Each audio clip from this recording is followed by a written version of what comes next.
जितनी देर आप जप करें उतनी देर तक उस जल पर आपकी दृष्टि पड़ना चाहिए, उस जल पर आपकी दृष्टि पड़े।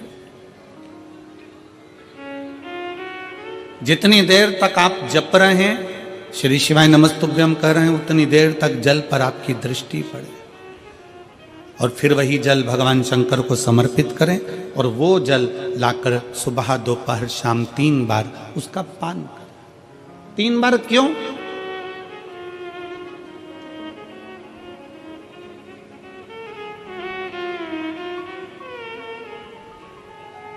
त्रिलोकी का नाथ, त्रिकालदर्शी, कैलाशी, अविनाशी, त्रिपुंडधारी, त्रिबेलपत्रधारी, त्रिनेत्रधारी, त्रिशूलधारी, त्रिपुंडधारी, त्रिलोकी के नाथ के 3 दर्शन मूल हैं। प्रातः का दर्शन जो हमें हमारे जीवन की सतमार्ग बताता है, मंगल मार्ग की ओर लेकर जाता है।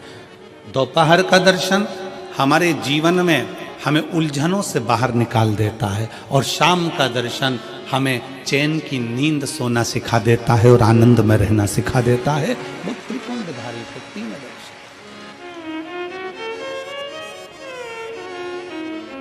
वो कहते हैं ना कि गरीब तो इतना हूं, गरीब तो इतना हूं कि एक गधा भी नहीं खरीद सकता।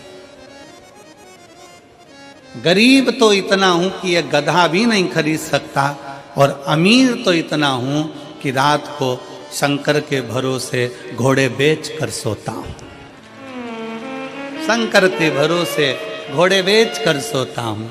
गरीब इतना है कि गधा भी ना खरीद पावे और अमीर इतना है कि जब सोता है चैन की नींद मेरे शंकर के भरोसे होकर घोड़े बेच कर सोता है। ऐसे घुर्राटे भर कर सोता है जैसे इतना बड़ा काम करके आया है, सारी जमीन जायदाद का सौदा कर कर आया, 4 फैक्ट्री का मालिक है, 8-10 दुकान चल रही है और मालूम पड़े सवेरे उठता है फिर अपने काम में लग जाता है। बस समझ लो जिंदगी का सबसे सुखी व्यक्ति वही है जिसके कमरे में नींद की गोली नहीं है।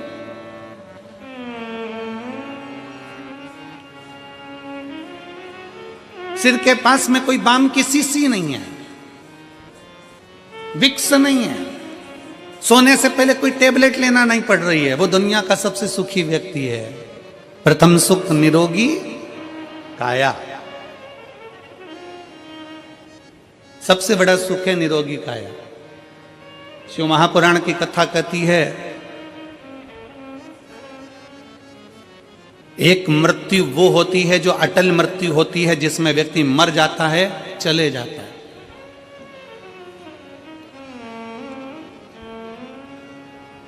जन्म से लेकर मरने तक के बीच में व्यक्ति 100 बार और मरने की कतार पर आ जाता है।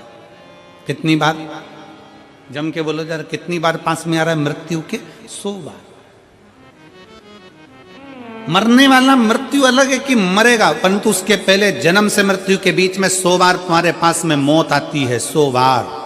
कहीं बीमार पड़ गए, एक्सीडेंट हो गया, कहीं कोई कार्य हो गया, कहीं दिमाग खराब हो गया, कहीं मानसिक टेंशन बढ़ गया, कहीं डिप्रेशन में पहुंच गए, कहीं किसी ने कुछ कह दिया, कहीं कुछ हो गया। 100 बार मौत मृत्यु तुम्हारे नजदीक में आती है। किसी ने पूछा ये शंकर पर चढ़ाया गया जल श्री शिवाय नमस्तुभ्यम कहाँ काम आता है? शिव महापुराण की कथा कहती है जो अटल मृत्यु सत्य है वो तो आएगी, मरोगे उसको कोई नहीं टाल सकता, पर जो 100 बार मृत्यु तुम्हारे नजदीक में आती है, तुमने अगर कोई धर्म करा, पुण्य करा, सत्कर्म करा, शिव का नाम लिया, पंचाक्षर नाम लिया, शंकर को 1 लोटा जल चढ़ाया, श्री शिवाय नमस्तुभ्यम कहा है, समझ लो कि तुम्हारे पास में जब 100 बार मृत्यु नजदीक में आती है ना, तो तुम्हारा पुण्य, तुम्हारा भजन, तुम्हारा स्मरण, तुम्हारा मंत्र जाप, तुम्हारा 1 लोटा जल उस मौत को टालता चले जाता है और आगे बढ़ता चले जाता है। अटल मृत्यु तो सत्य है, वो तो आना है, पर उसके पहले भी 100 बार मृत्यु आती है। कहीं बीमार पड़ गए, एक्सीडेंट हो गया, कुछ हो गया, कुछ हो गया, बार बार मौत करीब में आती चली जाती है। बार बार मृत्यु करीब में आती चली जाती है। पर उस मृत्यु को तुम भगवान की भक्ति से, तुम भगवान के भजन से, तुम अपने स्मरण से टाल रहे हो, तो मंत्र जाप से उसको टाल रहे हो।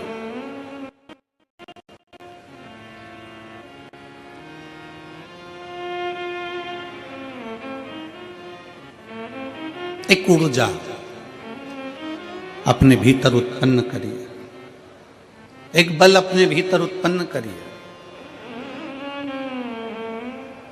मेरठ की यह पवित्र भूमि इतनी ऊर्जावान भूमि है कि यहां सनातनियों को जगाने का काम भी इस मेरठ की भूमि से क्रांतिकारियों को जगाने का किया गया था। ये मेरठ की वो पवित्र भूमि।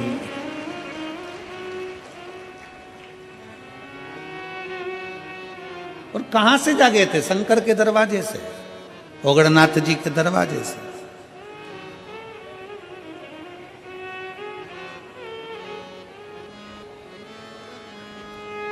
अपने आप को हमें जागृत करना, अपने आप को हमें जागृत करना। शिव तत्व कहता है, भगवान शंकर की कथा कहती है कि पानी को वाणी से अमृत बनाओ। और जब पानी को वाणी से, कई माताएं कहती हैं हमारा बच्चा नहीं सुनता, बहुत बहुत हम परेशान हो गए हमारे बच्चे के लिए, वो सुनता ही नहीं गुरुजी, हम कह के परेशान हो गए। कोई कहती है मेरी सास मेरे पक्ष में नहीं बोलती, कोई कहती है मेरी बहू मेरे पक्ष में नहीं रहती, कोई कहता हमारा बेटा नहीं सुनता, कोई कहती है हमारी बहू नहीं सुनती, कोई कहे हमारा भाई नहीं सुनता। और होता है, आज का जमाना बड़ा विचित्र है। एक बहू को समझाओ तो बहू कह देती गुरुजी मैं किसी के बाप की नहीं सुनूंगी। और बूढ़ी बूढ़ी माताओं को समझाओ तो माताएं कह देती है ये कल की आई मैं इसकी सुनूंगी। पिताजी को समझाओ तो वो कह देता है हमारी औलाद की सुन के चलेंगे, जाओ उधर। सास ससुर को समझाओ तो वो कह देते हैं मेरे को तो मेरा पति नहीं समझा पाया तो इसकी सुनूंगी।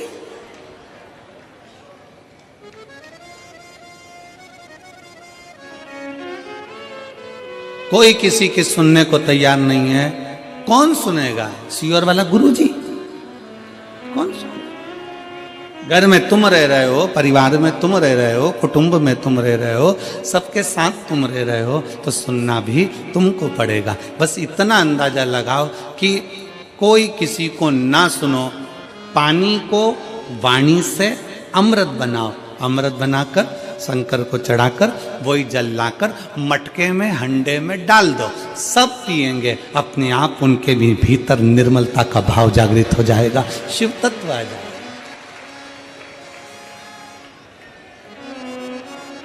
शिव तत्व।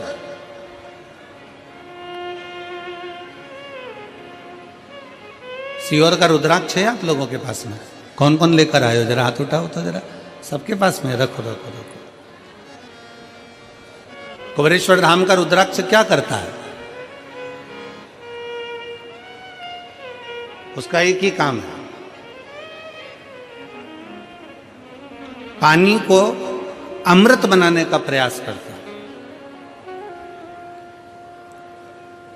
काशी में रिसर्च चला कि ऐसा रुद्राक्ष में क्या है जिसको तांबे के कलश में गलाया गया और शंकर जी पे चढ़ाया गया और उस पानी को पिया तो उससे बल उत्पन्न हो गया, बीपी, शुगर, थायराइड जैसी बीमारियां ठीक होने लगी। क्या है ऐसा?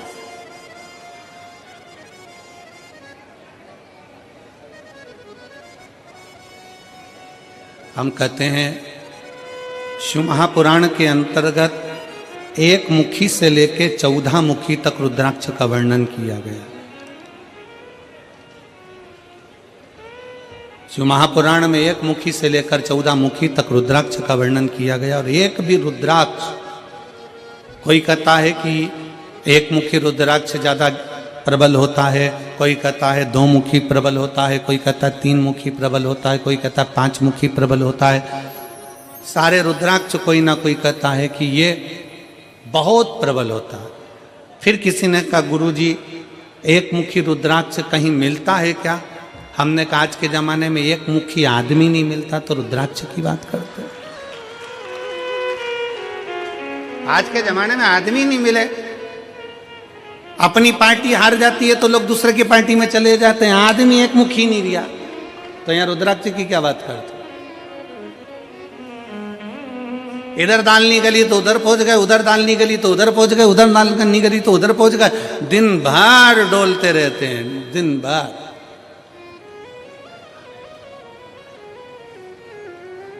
फिर किसी ने पूछा गुरुजी रुद्राक्ष कौन सा असर करेगा, कौन सा रुद्राक्ष असर करेगा, हम कौन सा रुद्राक्ष पहने जो हमारे शरीर पर असर करे,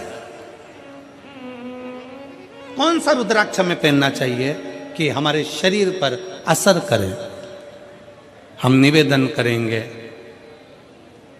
रुद्राक्ष पहनो मत पहनो, पर मीठी वाणी का रुद्राक्ष अपनी जिह्वा पर रख लो, वो इतना असर करेगा कि सबको अपना बना ले, सबको अपना। वाणी ऐसी बोलिए जो मन का, जम के बोलो जरा, वाणी ऐसी बोलिए जो मन का आपा खोए। पर आज के जमाने में वाणी ऐसी बोलिए जो जम के झगड़ा होए, पर उससे मत बोलिए जो तुमसे तगड़ा होए। आज के जमाने में सबसे मूल है आपकी वाणी। वाणी की श्रेष्ठता हो तो समझ लो कि पूरी दुनिया तुम्हारी है, और वाणी की श्रेष्ठता नहीं तो दुनिया तुम्हारी अपने भी है। एक सास के पास में अंगूठी भी है, एक सास के पास में चेन भी है, एक सास के पास में जेवर भी है, एक सास के पास में दुनिया की प्रॉपर्टी भी है, एक ससुर जी के पास में सब कुछ है। सास ससुर के पास में प्रॉपर्टी है, जमीन है, बंगला है, गाड़ी है, पैसा है, धेला है, सब कुछ है। और मान लो उसकी वाणी अच्छी नहीं हो तो घर में 4 बेटे 5 बेटे 3 बहुएं 4 बहुएं 5 बहुएं कोई उसका होगा? जम के बोलो जरा, नहीं। और अगर आपके पास में कुछ भी नहीं है, आपके पास में ना प्रॉपर्टी है, ना गाड़ी है, ना बंगला है, ना जमीन है, ना जायदाद, कुछ भी नहीं, और उसके बाद अगर आपके पास में मीठी वाणी है ना, बस मीठे शब्द है ना, तो पड़ोसी भी आकर तुम्हारी गुलामी कर कर चले जाएगा, पड़ोसी भी आएगा तो तुम्हारी सेवा कर कर चले जाएगा। बुढ़ापे का परम आभूषण है, बुढ़ापे का परम आभूषण है आपकी मीठी वाणी। बुढ़ापे का परम आभूषण है आपके मीठे शब्द।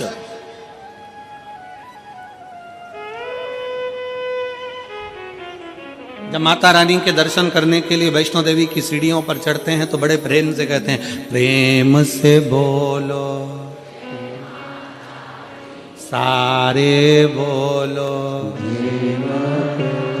मैं नहीं सुनिया मीठी वाणी, प्रेम से बोलो। हम क्यों कह रहे हैं कि प्रेम से बोलो? माता जी के पास जा रहे हो, अपनी माँ के पास जा रहे हो, माता रानी के पास जा रहे हो, इसलिए का प्रेम से बोलो। अब वैष्णो देवी से मिलने जा रहे हो तो वहां चिल्ला चिल्ला कर करे प्रेम से बोलो। अब जरा विचार करो, अपनी सास से मिलने जाओ तो प्रेम से बोलो।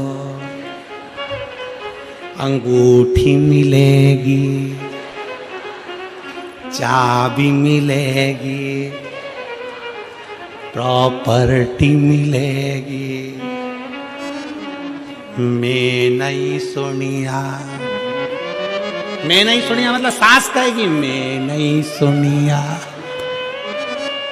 तुम्हें प्रेम से बोलना है, तुम्हें मीठा बोलना है, तुम्हें अच्छा बोलना है। और जब तुम माता रानी के दर्शन करने जाते हो तो प्रेम से बोलते हो, जगत जननी ज्वाला माँ का दर्शन करने जाते हो तो प्रेम से बोलते हो, मनसा देवी का दर्शन करने जाते हो तो प्रेम से बोलते हो, तारा माँ का दर्शन करने जाते हो तो प्रेम से बोलते हो। बस वही प्रेम जो तुमने माता रानी के चरणों में दिया है, वही प्रेम जो तुम जगत जननी के चरणों में देते हो, वही प्रेम अपने घर के बूढ़े माँ बाप के चरणों में देना है। पूरी प्रॉपर्टी तुम्हारी है, पूरी जायदाद तुम्हारी।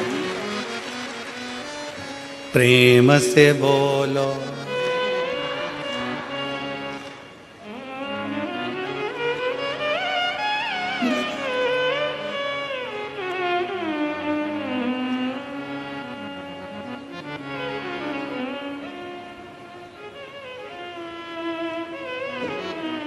बस एक मीठी वाणी, एक मीठा शब्द आपकी जिह्वा के मीठे उच्चारण भगवान के करीब में लेकर जाते हैं।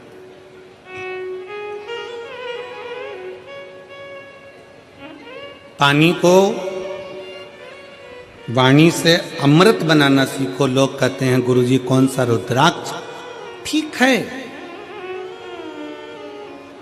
शिव महापुराण में एक मुखी से लेकर 14 मुखी तक रुद्राक्ष का वर्णन है। स्कंद पुराण के अंतर्गत 1 मुखी से लेकर 21 मुखी तक रुद्राक्ष का वर्णन है। लिंग पुराण में रुद्राक्ष की महत्वता है। ये रुद्राक्ष कौन सा हमारे लिए अच्छा होगा, कौन सा रुद्राक्ष पहनना चाहिए, कौन सा रुद्राक्ष धारण करना चाहिए, शिव महापुराण की कथा कहती है जो भी रुद्राक्ष उत्पन्न हुआ वो भगवान के नेत्र अश्रु से उत्पन्न हुआ।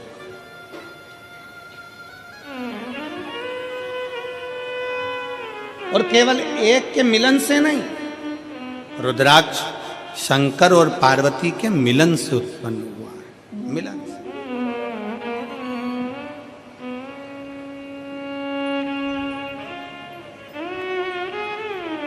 मेरे ओघड़नाथ,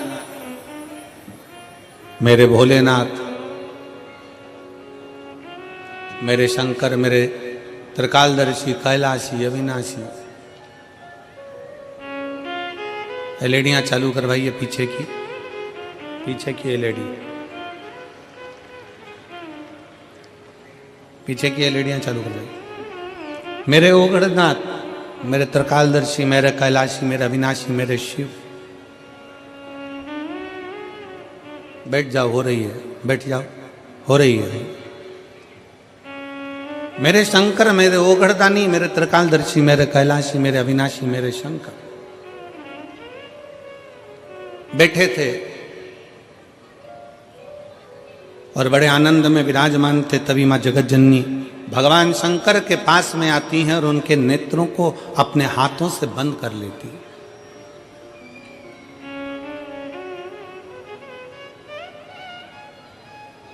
मां जगत जननी ने अपने हाथों से भगवान शंकर के नेत्रों को बंद किया और नेत्र को बंद करने पर भगवान शंकर के नयन से जो अश्रु गिरा, उस अश्रु से रुद्राक्ष की उत्पत्ति है।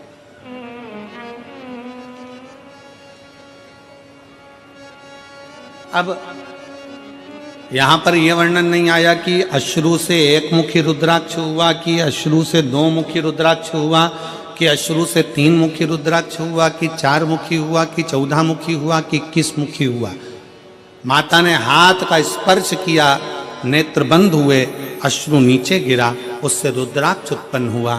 शंकर भगवान का पुत्र है रुद्राक्ष, शंकर भगवान का स्वरूप है रुद्राक्ष, शंकर भगवान का प्रतिबिंब है रुद्राक्ष। इसलिए शिव महापुराण की कथा कहती है, एक तो पंचाक्षर मंत्र नमः शिवाय, षडाक्षर मंत्र ओम नमः शिवाय, श्री शिवाय नमस्तुभ्यम, और रुद्राक्ष ये वो हैं जिनका एक स्पर्श मात्र, जिनको नजदीक में रखा जाए तो जीवन का एक सुख अपने आप उसके करीब में आता चले जाता। मात्र स्पर्श। और देख लिया संसार हमने, देख लिया सब मतलब के यार हमने, देख लिया झूठे नाते झूठे रिश्ते, झूठे नाते झूठे रिश्ते, अरे झूठा है संसार हमने देख लिया सब मतलब के यार हमने देख लिया। शिव महापुराण की कथा कहती है कि रुद्राक्ष कोई सा भी हो, 1 मुखी हो, 14 मुखी हो, 21 मुखी हो, 15 मुखी हो, 11 मुखी हो, 10 मुखी हो, 5 मुखी हो, 4 मुखी हो, पर इतना याद रखना, कोई सा भी रुद्राक्ष हो, अगर आपके गले में पड़ा हुआ है, अगर वो रुद्राक्ष आपके गले में है, चाहे स्त्री हो, चाहे पुरुष हो, चाहे बेटी हो, चाहे बेटा हो, अगर उसके गले में रुद्राक्ष पड़ा हुआ है तो किसी दुनिया के व्यक्ति की सामर्थ्यता नहीं है कि वो आपको धोखा दे दे और आपसे छल कर कर चले जाए।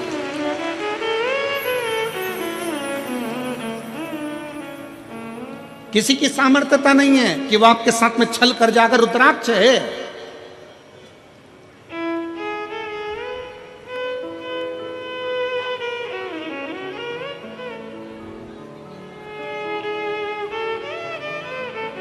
और प्रयास करो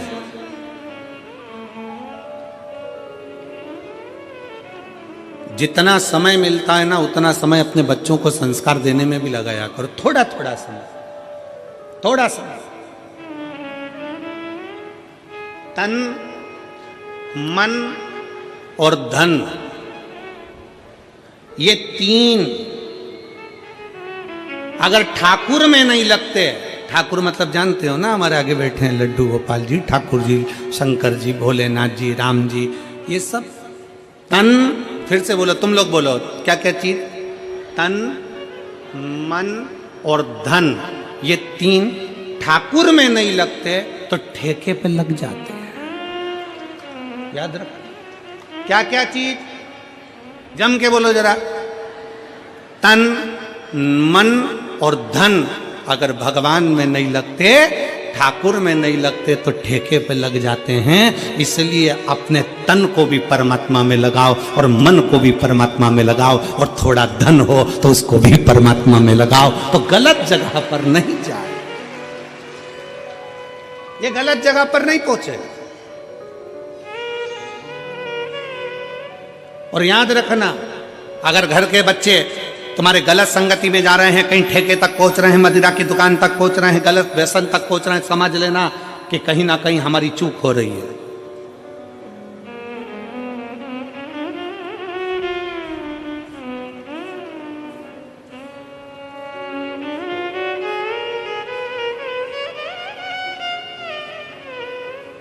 कहीं ना कहीं हमारी चूक हो रही है।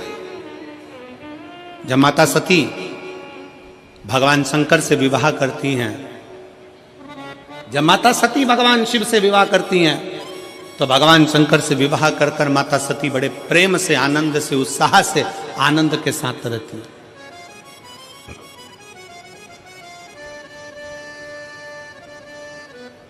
बड़ी उमंगता में माता सती रहती है, बड़ी उमंगता में।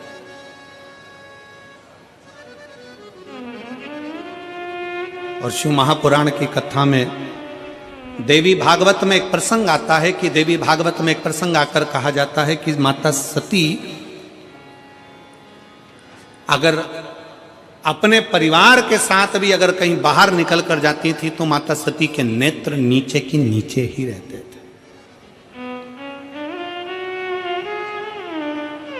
माता सती के नेत्र नीचे रहते थे।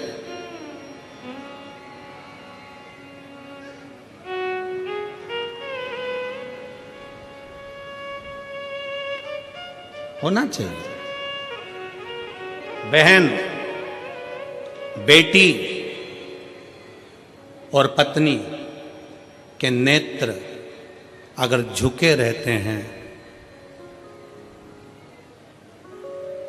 बहन, बेटी और पत्नी के नेत्र अगर झुके हैं तो उसके घर के भाई, बाप और पति का सिर कभी नहीं झुकता है। अगर बहन, बेटी और मां, पत्नी के नेत्र झुके हुए हैं, बाजार में निकल कर जा रहे हो, सभा में जा रहे हो, आपके नेत्र अगर झुके हुए हैं, बहन के नेत्र नीचे हैं, बेटी का नेत्र नीचे है, पत्नी का नेत्र नीचे है, तो उस घर के भाई को, उस घर के पिता को और उस घर के पति को कभी माथा नीचा नहीं करना पड़ता, छाती तान कर चलता है। उसको मालूम है मेरी बहन है, उसको मालूम है मेरी बेटी है, उसको मालूम है मेरा परिवार है, आ जाओ, उसको मालूम है कि ये मेरे अपने हैं।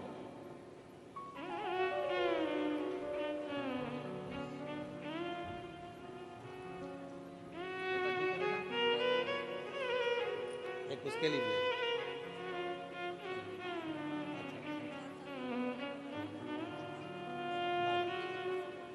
वाणी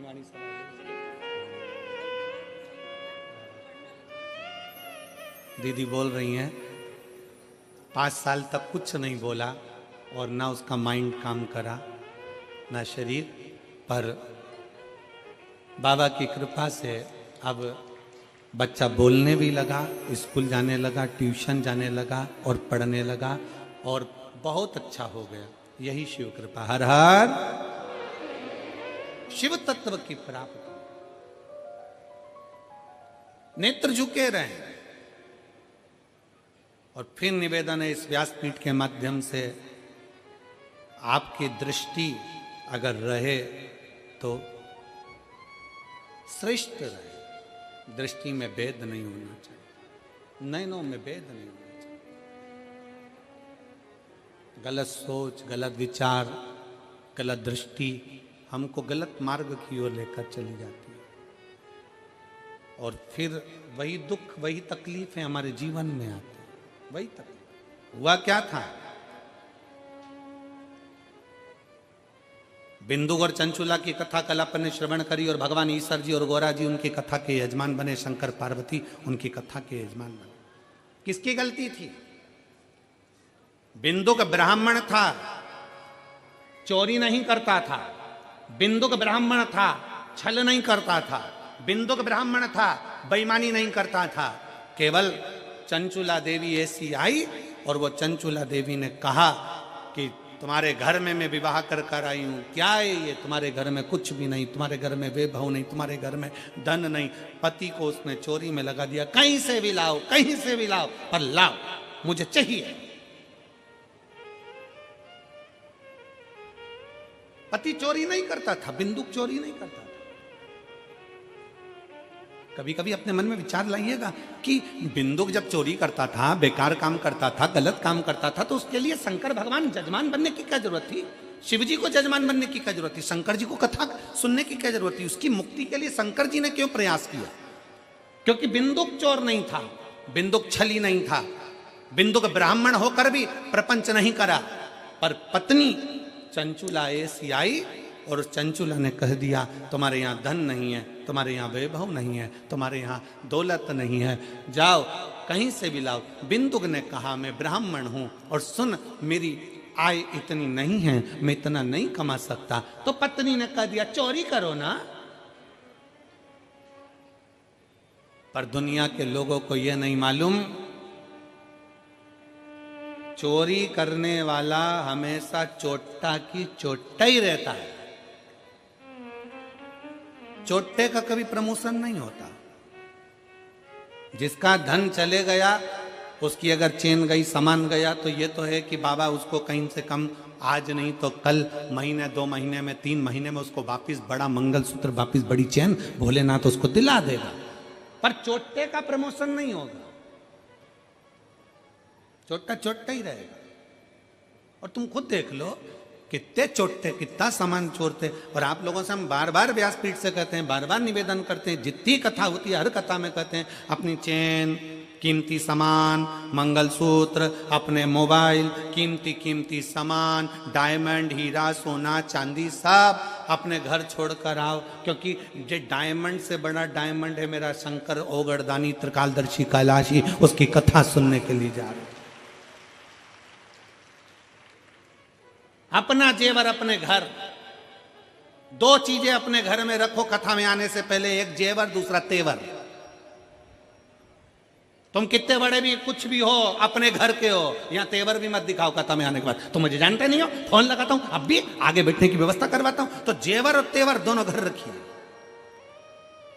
शिव महापुराण की कथा में ना जेवर की जरूरत है, और जम के बोल दो जरा, ना तेवर की जरूरत है। तुम्हारी पहचान होगी किसी से भी, हमारी पहचान तो उससे है जो शमशान में रहता है, सीधा, उससे सीधी पहचान है।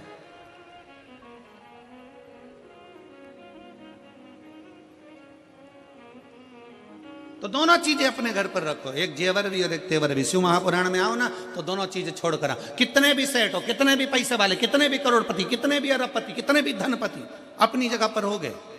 शंकर जी के पास जो भी जाता है ना वो एक जैसा। शमशान में कोई तुम्हारे यहाँ मेरठ में भले ऐसा होता होगा कि मरने वाले को डनलफ के गद्दे पे ले जाते होंगे, हमारे यहाँ नहीं ले जाते। हमारे यहाँ तो वही 4 बांस, 40 कंडे, 4 कंधे, उत्ते में राम नाम, सफेद और लाल कपड़ा ओढ़ा दिया, ले गए। कितना भी सेठ हो, कितना भी करोड़पति हो, कितना भी धनपति हो, कितना भी वैभवपति हो, चाहे दुनिया का कंगाल से कंगाल व्यक्ति हो, पर शंकर भगवान के दरवाजे पर शमशान में जब पहुंचेगा उसकी शान सम होगी, इसलिए उसका नाम शमशान है। वहां सबका लेवल बराबर है, कोई बड़ा नहीं, कोई छोटा नहीं, अपने घर कर होगे।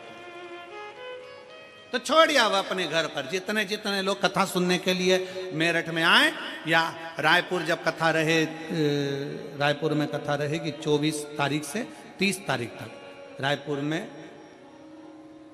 पुराना धमतरी रोड, सेज बाहर, रायपुर। कथा का समय रहेगा 2 बजे से 5 बजे तक, रायपुर छत्तीसगढ़ की कथा का। 24 दिसंबर से 30 दिसंबर तक कथा चलेगी, जिसके आयोजक रहेंगे कमल जी देवांगन। तो हम तो उनसे भी कहेंगे, जो भी कथा सुनने आए अपना जेवर अपना तेवर अपने घर छोड़ कर आओ। यहाँ तो बाबा क्यों किया, हम तो बाबा के भरोसे चलते हैं, हम तो बाबा के भरोसे चलते हैं। ये दुनिया वाले जलते हैं, ये दुनिया वाले जलते हैं, भोले बाबा के भरोसे चलते हैं, शंभू बाबा के भरोसे चलते हैं। तो शिव महापुराण की कथा कर रही है, भगवान शंकर का चरित्र कर रहा है। कुछ आभूषण, आभूषण है मेरा शंकर, कोई आभूषण नहीं है, आभूषण मेरा शिव है, मेरा शंकर ओघड़दानी त्रिकालदर्शी कैलाशी अविनाशी। नेत्र बंद करे माने, रुद्राक्ष प्रकट हुआ। रुद्राक्ष कोई साधारण नहीं, रुद्राक्ष शिव का एक अंश स्वरूप है, अंश स्वरूप।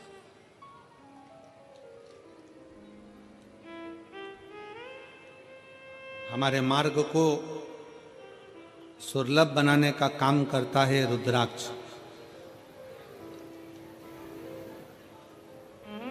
सुलभ बनाने, इसलिए प्रयास करें कि तन मन और धन काहे में लगाएं। जम के बोलो जरा, ठाकुर में लगाएं, भगवान में लगाएं, शिव में लगाएं, भक्ति में लगाएं। अगर ये तन भी अगर नहीं लगा तो एक दिन ये भी बेकार हो जाएगा, और मन और धन ये भी अपने अपनी मंजिल तक नहीं पहुंच पाए। इसको श्रेष्ठता की जगह लेगा।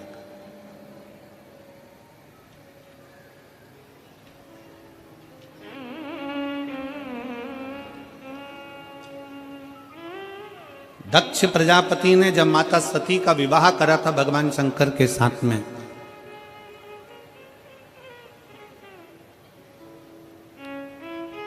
दक्ष प्रजापति ने जब माता सती का विवाह भगवान शिव के साथ करा था, तो शास्त्र कहता है कि दहेजा में इतना अंबारियां दी गई, इतना वैभव दिया गया, इतना धन दिया गया, इतनी संपदा दी गई दहेजा में, इतना इतना सामान दिया गया दहेजा में। सती माता देख रही थी कि मेरे पिता ने हीरा पन्ना, दक्ष प्रजापति हैं, दक्षों के राजा हैं, इतना इतना आभूषण, इतना इतना धन, इतना इतना वैभव, इतना इतना पूंजी माता सती की विवाह में दिया गया, इतना वैभव दिया गया।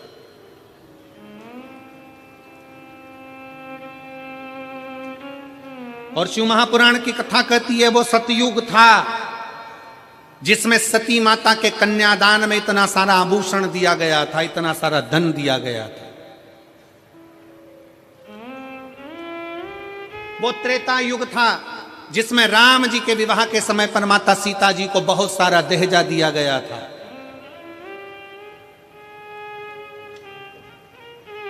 वो द्वापर होगा जिसमें भगवान कृष्ण के मंगल विवाह में दहेज दिया गया होगा।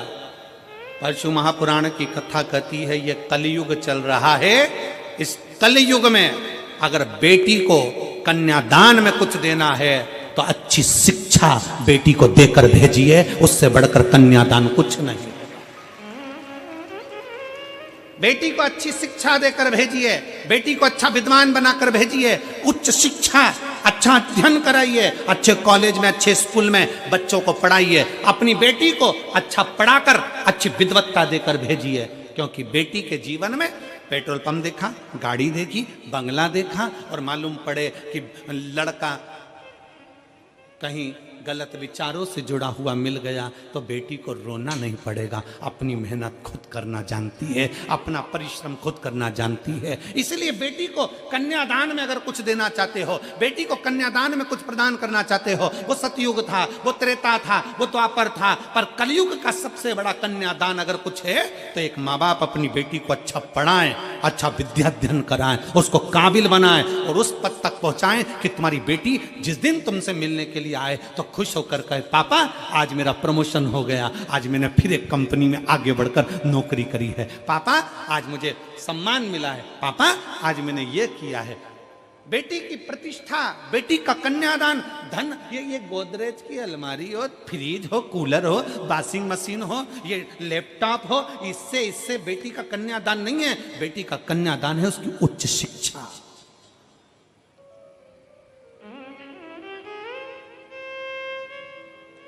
बेटी का कन्यादान है उसकी अच्छी पढ़ाई।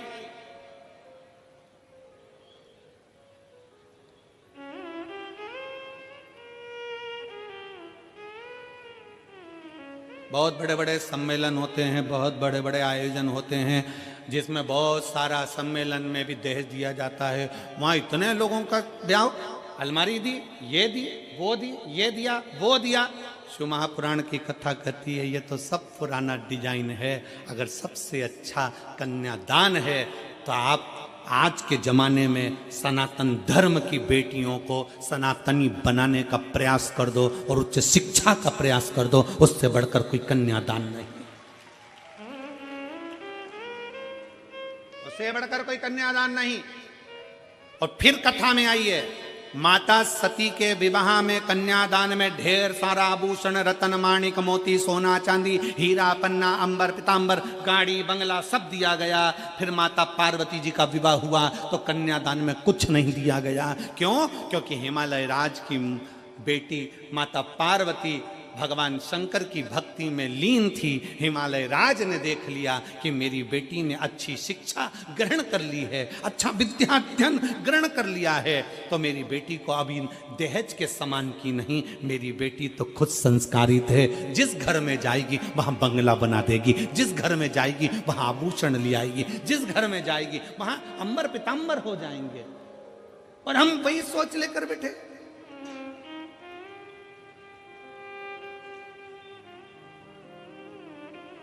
लड़का जन्म लेता है और घर के लोग जब ब्याह करने का समय आता है तो लड़के के माँ बाप भी सोचने में पड़ जाते हैं, लड़की के बाप के पास में इतना सामान है, ऐसा लगता है देगा, वो तो देगा, वो तो देगा, वो तो देगा, वो तो देगा, वो तो देगा, वो तो देगा, अंगूठी तो देगा, चेन तो देगा, घड़ी तो देगा। अरे तुम्हें सोचना चाहिए कि लड़की के बाप के पास में कितना भी सामान हो, पर मेरा लड़का इतना बोल्ड है वो कमा कर अपनी पत्नी को देगा और हमें भी देगा। ये बोल्डता होना चाहिए।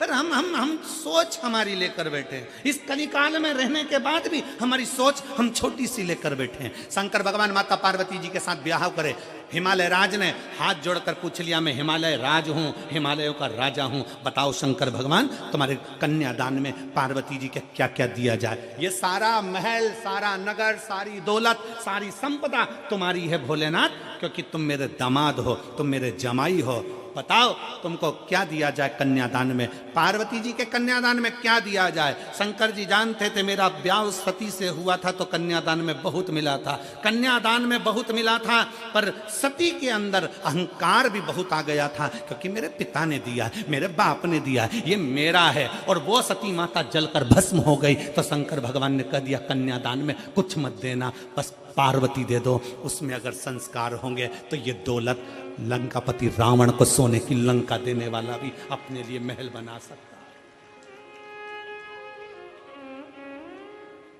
क्या करूं कन्यादान। माता सती को बार बार शंकर भगवान समझाते थे, हे सती अभिमान नहीं करना, हे सती अहंकार मत करना, पर सती कुंभज बाबा के आश्रम में कथा श्रवण करने के लिए गए, माता सती के अंदर अहंकार उत्पन्न हो गया। सती जी को लगा ये कथा वाचने वाला, ये कथा कहने वाला जब मुझको प्रणाम कर रहे हैं, कथा वाचने वाले जब मुझे प्रणाम कर रहे हैं तो ये तो मेरे आगे फिर छोटे। कथा वाचने वाला जब व्यासपीठ पर बैठता है तो आप सबको नमन करता, प्रणाम करता है। बोलो करता है कि नहीं करता? हम भी आते हैं, आपको प्रणाम करते हैं, नमन करते हैं। क्यों करते हैं? क्योंकि कथा वाचने वाला बड़ा नहीं है, कथा सुनने वाला बड़ा।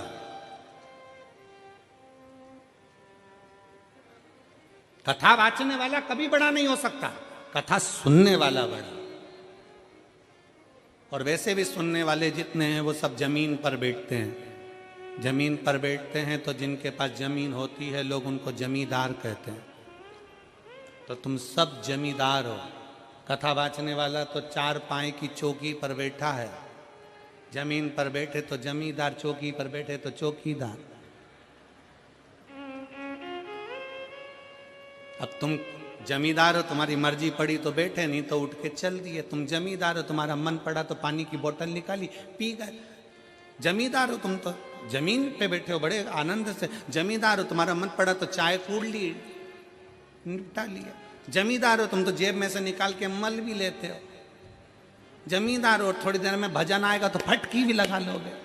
और जैसे ही महाराज जी बोलेंगे हारा, तुम तो जमींदार।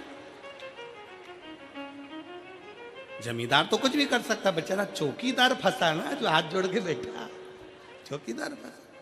उसको तो पूरी 3 घंटे की ड्यूटी देना है, और पूरी 3 घंटे की ड्यूटी देने के बाद फिर हाथ पैर सीधे करना है। तुम्हारा मन, तुम तो मर्जी पड़े तो कथा सुनते सुनते, और मन पड़ जाए तो फिर मोबाइल निकाल के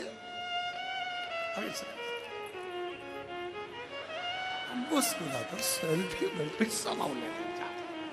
और तो जमींदार हो, जमींदार तो कुछ भी कर सकता। बात तो चौकीदार की अड़ी है, बात चौकीदार की। और आज के जमाने में चौकीदार की बड़ी टेंशन है। पूरा भारत हिला पड़ा चौकीदार के चक्कर में, बड़ी टेंशन चौकीदार। और महाराज हमारे 2 ही रिश्तेदार, हमारे 2 ही रिश्तेदार, एक हमारे भोले बाबा, एक हमारे भोले बाबा, दूजी गौरा रानी सरकार, हमारे 2 ही रिश्तेदार, हमारे 2 ही रिश्तेदार, हमारे 2 ही रिश्तेदार, हमारे 2 ही रिश्तेदार,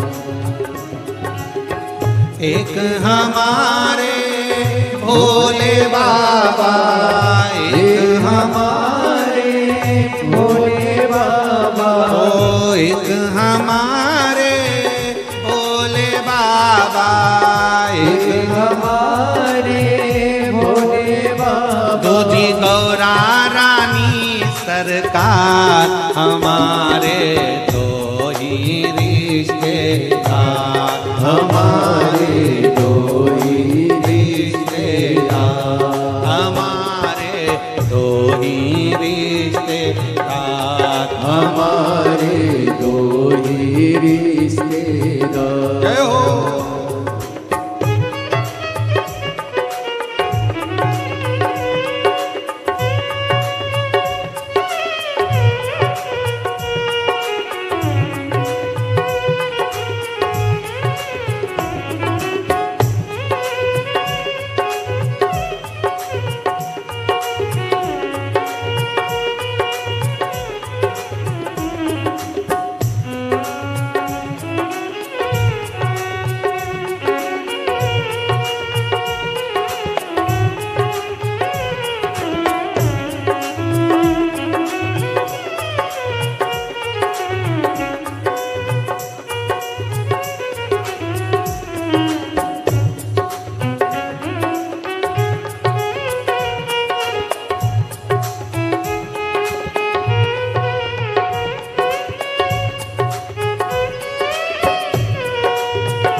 हमारे भोले बाबा, सेठ हमारे भोले बाबा, सेठानी है गौरा माता, सेठानी है गौरा माता, सेठ हमारे भोले बाबा, सेठ हमारे भोले बाबा, सेठानी है गौरा माता, सेठानी है गौरा माता।